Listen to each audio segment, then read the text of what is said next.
This was one of my most anticipated reads of the year, and unfortunately, it lacked in almost every way. And it pains me to say that. So, first, let me start off by thanking Random House and Neck Alley for the advanced reading copy of You First. This is the Joe Goldberg prequel. When I first started reading this, I was thrilled. It was incredibly easy to step back into Joe's mind after all these years. It's a character that I'm very familiar with, so returning to the world felt effortless. Being back in his mind almost felt strangely comforting in a way, and for a while there, I was totally on board. But then it got cringy. And to be fair, I think the author delivered a very believable 17-year-old Joe, but I did not enjoy being in the head of a 17-year-old Joe Goldberg.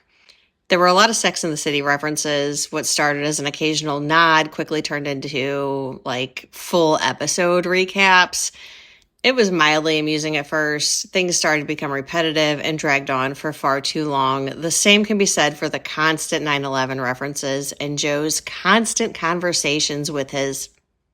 It was cringe the first time. It was cringe the 10th time. I was begging the book to move on. But what really disappointed me this book was the lack of purpose beyond the prequel.